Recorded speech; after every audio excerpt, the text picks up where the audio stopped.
now we've just heard of a lot of teams that are ready to pay him a lot of money. Yeah, plenty of places for him to land. Okay, how about Sam Bradford? The Rams quarterback, I thought, would be a free agent at some point this offseason, that they'd cut him, or that he'd have to take a big pay cut. But now he's actually got options. I don't think he's going to have to take a pay cut, and maybe some other teams will be interested in him in a trade that gives him leverage. Sam Bradford's still making that money, still going to be a starting quarterback, much better right now than I think he was 6 months ago. Yeah, and we heard the conflicting reports about, Jeff Fisher. He said he was surprised to hear about the reports in general that they were giving him permission to seek a trade. Well, and it points out, I think, how thin this quarterback market is in free agency and the draft, that Sam Bradford can still have leverage, can still make $13 million a year. Okay, Rosie, let's get to the losers of the Combine, and we have DeMarco Murray.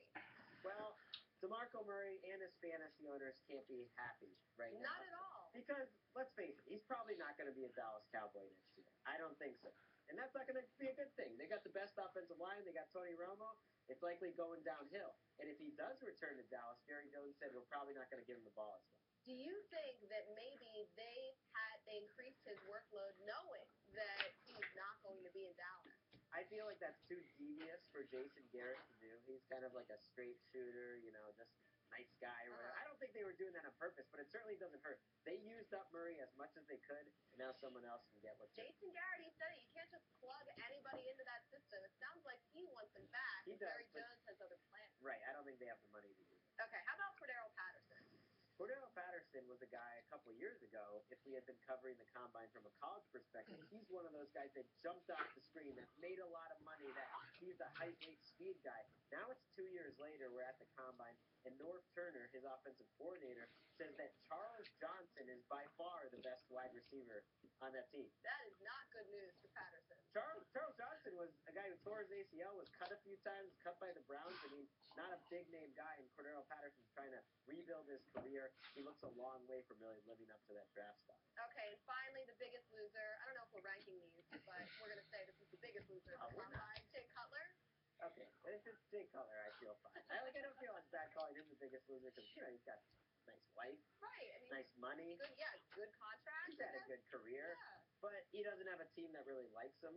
Right now, the Bears went out of their way to not really wrap their arms around Jay Cutler. Maybe they're trying to do a little tough love, but what I think they're doing is keeping their options open. Let's see if we can move around in the draft. Let's see if some veteran like Peyton Manning becomes available and see what happens. That's interesting. I like that. My favorite line was, we're still trying to figure him out as a person.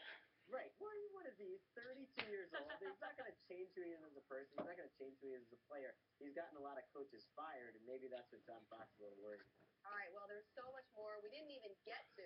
I know that you guys have a ton of it on your website right now, so you can check it all out. Go to NFL.com/AroundTheNFL. It's always fun, right? Yeah. Why don't we start out with perhaps the number one pick in the draft, Jameis Winston, the quarterback of Bush, the Heisman Trophy winner. Jameis ran 4.97, Rich. All right. Okay. Yeah. Okay. Well, what about the number two quarterback, or maybe the number one quarterback, Marcus Mariota, who ran the fastest time as a quarterback? Oh, he gave you a little bit of a head start there. Rich, you almost had it. Marcus ran 4.52, Rich. Don't feel bad about it. Rich, you almost had it, okay. Man. You get a 10-yard head start on this one. No. Kevin White from West Virginia. No. 10 yards for you, Rich. No shot. And here comes Kevin. He jumped. Now, Kevin did run 4.35. They didn't give Rich 10 yards. We're going to go to 15 yards, Rich. For Kevin White. 15.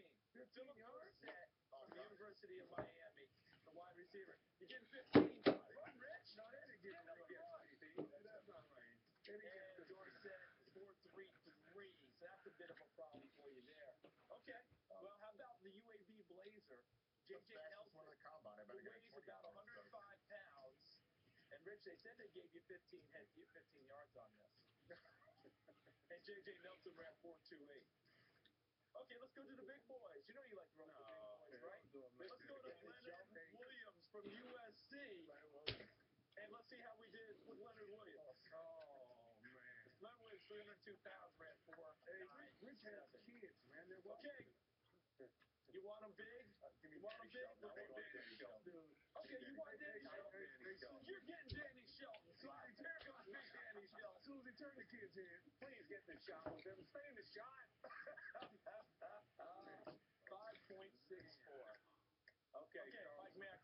your week to talk about this player comparison deal. I'm not big on these Here's your computer-generated chance. graphics, Let's but we finish do with have one.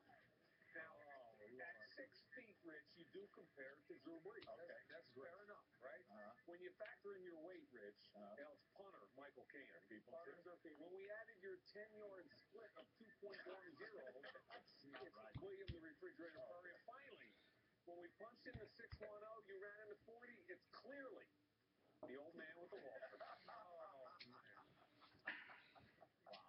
That was That's about how I the got week. played. And most accurate. Hey, you do know this man has kids, right? Yeah.